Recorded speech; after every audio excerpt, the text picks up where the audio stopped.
All right, everybody, welcome in. Trying to take this in stride. I know first world problems. There's still problems. Just recording a video. Got a few minutes into it, and I was enjoying it, feeling it because I was doing a music recommendation from an album that meant a lot to me. Still means a lot to me from Animal Collective, and the fucking power flickered on and off for a second, knocked the internet out, and ruined my video. Anyways, I just taking a strike in my garden or whatever. Try to stay positive. But I haven't done a gardening video in a few days. I haven't done many videos in a few days on a normal basis because not really feeling it. Kind of I explain why in another video. I don't want to go down a negative road again. Anyways, let's just focus on this. Not what I was expecting to be doing right now. Not what I'm like in the mindset for, but yeah, it just gets old. The infrastructure in this country is just falling apart like everything else. So mediocre. And it happens too often too. It's not like just an anomaly. I feel like the grid in this country is gonna fall apart because you haven't updated it in fucking 30, 40 years. Stupid way to run a country, but you already know how I feel about this shit. I just hate that it has to affect me, someone who actually has a brain. That's the thing about stupid people. It affects smart people too. Like if stupid people had like their own island or whatever, go do whatever you want, do drugs, do whatever you want, just kill yourself. You know what I mean? Just leave this to the people that actually care. Be great, but it's not that way. We got to coexist with these people. Breaks my heart.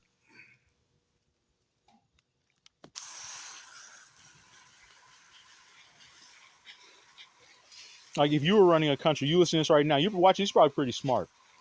Would you let your power grid degrade the thing that we all depend on? Internet, lighting, hospitals, everything. Would you let that degrade? The answer is obviously no. So why do our leaders do that? Like, what is the profit in letting it degrade? I'd rather just upgrade for the future and make even more profit. But they're so short-sighted. Everything's about tomorrow, the profit I'm going to make tomorrow. What about in 10 years? Nobody can project 10 years out. Nobody can see bigger picture, has vision. That's the problem. You just got to get by. People just want to get by. Nobody ever plans for the future or anything, any kind of big picture idea. Just hope to make it through the day, right? That's what people think. This simple-minded way of living.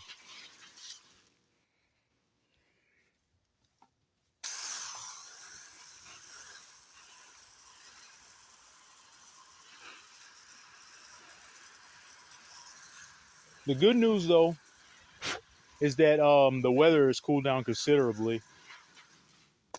It was 95 plus for like 3-4 weeks straight, and it's like in the 80s now. So yeah, this feels amazing, very bearable.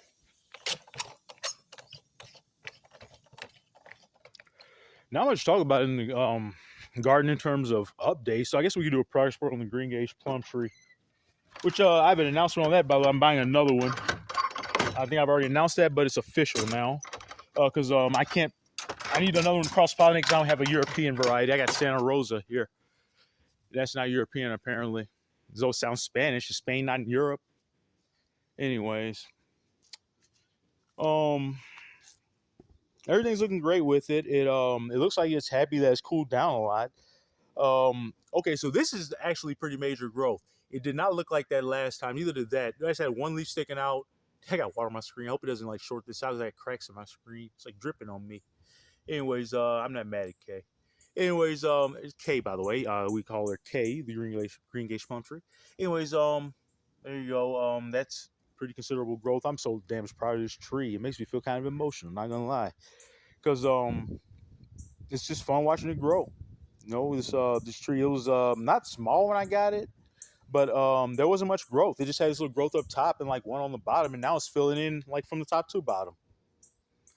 And but I mean, I don't know why I'm shocked. I should have expected this because I've cut up that crazy compost for it, a compost I've never made for another plant, probably never will again unless I get that Greengage, But I don't think I can make that compost again because like everything just fell into the right place at that time because I had banana peels, orange peels, apple peels, cardboard boxes, cucumber flesh and rind. I had watermelon flesh and rind. I had cucumber vegetation. I had vegetation from garlic plants. I had a little bit of everything. I cut it up and made the most nutrient dense compost you will ever hear of, and now it's paying dividends. Like I said, you got plan for the future. That's another thing. There you go, it's plan right there. I got big picture, big plans for this tree. I don't just think about tomorrow. Think about 20 years from now when the tree will still be here and way taller than that. Anyways,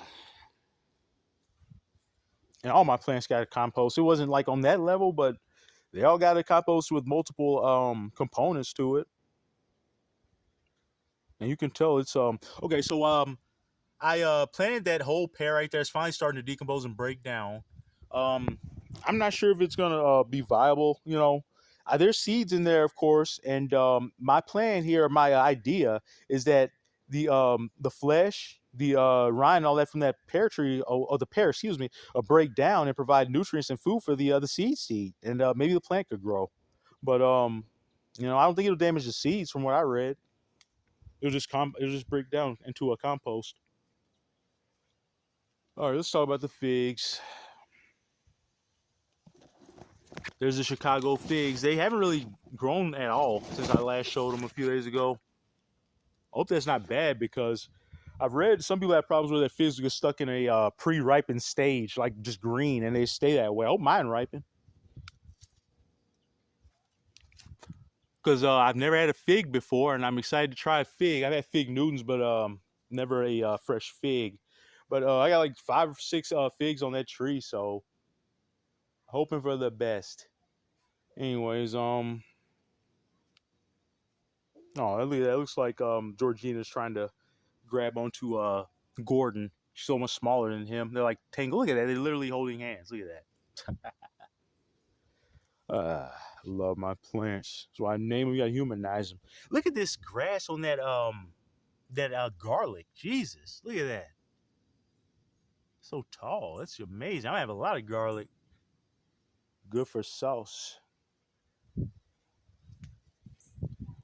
But everything's looking great. Like, oh, look at that. I just barely moved my kiwi over like a foot, and it started growing vegetation at the bottom.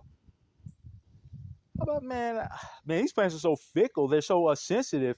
Like, I moved the mint over. Okay, you know what? I gotta say it now. I'm enjoying this video. I'm glad the power flickered out. Everything happens for a reason. You get frustrated in the moment, but damn it, I'm glad it did, because I wouldn't have been making this video, and I love this. Anyways, because I like seeing up like stuff that like happening. You know what I mean? I like seeing new growth out here, and like it feels like my fruit trees are kind of stagnant. It's like they don't look much different than they have for like weeks.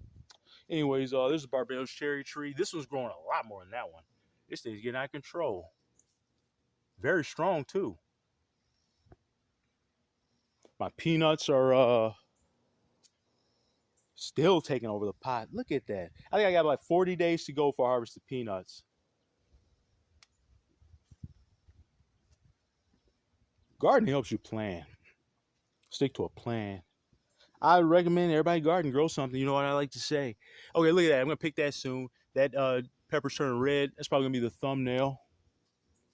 Wait for your peppers to turn red. And people, I think a lot of people don't even know jalapenos will turn red if you wait long enough. People like pick them when they're green, pick them when they're red, and when they have striations, aka the little lines going down. It'll be sweet and hot if you let the jalapeno turn red. Every pepper will turn red, basically, if you wait long enough. All right, that's it. I believe that's it. I got nothing else to yap about. 9 minutes is good. Yep, everything's going according to plan. Things going great. No complaints. But yeah. Let's put this rabbit in here. I still need to. Oh, there's our friendly the wasp. I still need to put this or paint that the black rabbit, but won't be today. You're done eventually. Anyways, that's it, guys. I had nothing else for you. Everything's going according to plan, and keep your head up and grow something. See ya.